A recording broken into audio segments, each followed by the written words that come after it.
మరో అవినీతి చేప ఏసీబీ వలలకు చిక్కింది. నార్కల్ జిల్లాలో లంచం తీసుకుంటూ రెడ్ హ్యాండ్గా పట్టుబడ్డ తిమ్మాజిపేట ఎస్ఐ హరిప్రసాద్ రెడ్డి. ఇసుక అక్రమ రవాణా కేసులో సీజ్ చేసిన ట్రాక్టర్లు మరియు జేసీబీ వాహనాలు ఈ వివాదానికి కారణం.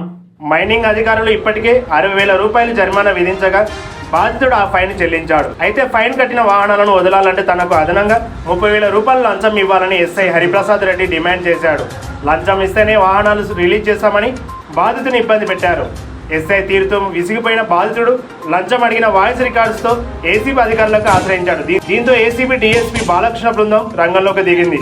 సోమవారం తిమ్మాజిపేట పోలీస్ స్టేషన్లో బాధితుడి నుంచి 20,000 రూపాయల లంచం తీసుకుంటుండగా అధికారులు ఎస్ఐని పట్టుకున్నారు.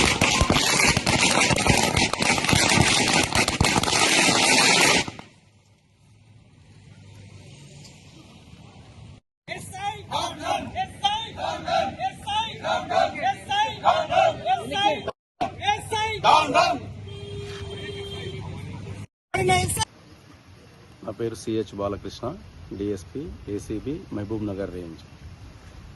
మాకు వచ్చినటువంటి ఒక ఫిర్యాదు పైన ఈరోజు కేసు నమోదు చేసుకొని తిమ్మాజిపేట ఎస్ఐ గారైనటువంటి శ్రీ హరిప్రసాద్ రెడ్డి గారిని అదుపులోకి తీసుకోవడం జరిగింది.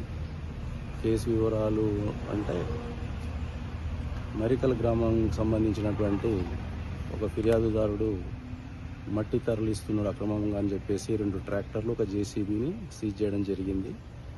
సీజ్ చేసిన తర్వాత కేసు రిజిస్టర్ చేయడం జరిగింది.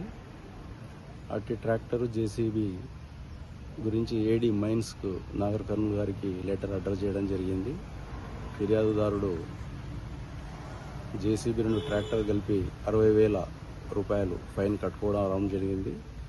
రిలీజింగ్ ఆర్డర్ తీసుకొని రావడం జరిగింది. అక్కడి నుంచి ఎస్ఐ గారికి రిలీజింగ్ ఆర్డర్ చూపించి ట్రాక్టర్లు జేసీబీ రిలీజ్ చేయమని అంటే 30,000 ఇస్తేనే చేస్తా లేకపోతే లేదు అని డిమాండ్ చేయడం జరిగింది. అందులో భాగంగా ఫిర్యాదుదారు నుంచి ఎస్ఐ గారు 20,000 రూపాయలు తీసుకోవడం జరిగింది. దాని సందర్భంగానే మేము ఈరోజు ఒక కేసు నమోదు చేసుకొని ఎస్ఐ గారిని అదుపులోకి తీసుకొని విచారణ చేయడం జరుగుతుంది. ఎవరైనా ప్రభుత్వాధికారులు ప్రజల నుంచి లంచంగా డబ్బును డిమాండ్ చేసినట్లయితే ఏసీబీ టోల్ ఫ్రీ నంబర్ 1064 కానీ మరియు సోషల్ మీడియా ప్లాట్ఫామ్ అయినటువంటి ఫేస్బుక్, ట్విట్టర్, తర్వాత వాట్సాప్ నంబరు, రీసెంట్గా QR కోడ్